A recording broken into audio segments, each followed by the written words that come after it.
আসসালামু আলাইকুম। সবাই কেমন আছেন? আলহামদুলিল্লাহ আমরা ভালো আছি। দারাজ থেকে কিছু বীজের অর্ডার দিয়েছিলাম। তো ওইগুলো চলে আসছে। তো আমি এখন খুলে দেখব আসলে ভিতরে কি, কি আছে। তো খোলার সাথে, সাথে আমি অনেক খুশি হয়ে গেছি কারণ এখানে ২ টা বীজ আমাকে গিফট করেছে। একটা হলো শসার, আরেকটি হলো ঢেঁড়স। তো ঢেঁড়সের বীজ আমি লাগালেও শসার বীজটা আমার লাগানোর ইচ্ছে নেই।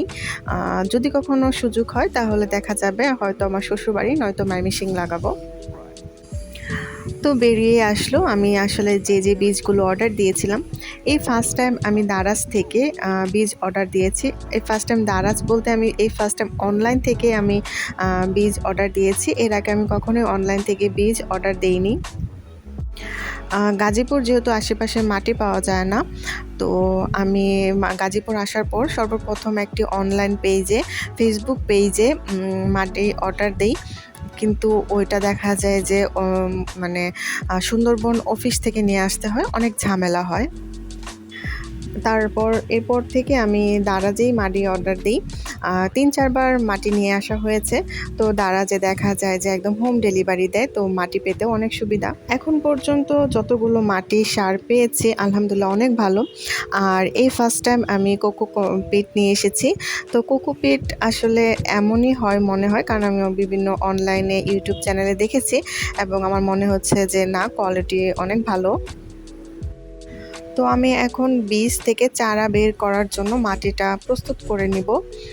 এখানে কোকোপিট আর ভার্মি কম্পোস্ট নিয়ে আমি মাটিটাকে তৈরি করব। আর প্রথমে আমি সবগুলো বীজ একসাথে লাগাবো না, কারণ যেহেতু এটা আমি ফার্স্ট টাইম ট্রাই করছি। তো আমি ২ টা বীজ নিয়েছি, একটা হলো ক্যাপসিকামের বীজ আর একটা হলো অপরাজিতার বীজ। যদি দেখি যে এগুলোর ফল আলহামদুলিল্লাহ ভালো পাওয়া যায় তাহলে আমি একে একে সবগুলো বীজ লাগাবো এবং অবশ্যই আপনাদের সাথে শেয়ার করবো ইনশাল্লাহ। তো প্রস্তুতকৃত মাটি আমি পানি দিয়ে ভিজিয়ে নিয়েছি প্রথমে। ভেজানোর পর ওটার উপরে আমি বীজগুলো ছিটিয়ে দিয়েছি। তারপর আবার কিছু পরিমাণ কোকোপিট এর উপরে দিয়েছি। দেওয়ার পর আবার এগুলোকে সামান্য পরিমাণ পানি দিয়ে ভিজিয়ে দিলাম। তো দেখা যাক এগুলো কেমন হয়। আর সবাই দোয়া করবেন যেন বীজগুলো সুন্দরভাবে ফুটে এবং ভালো সুন্দর সুস্থ চারা আসে।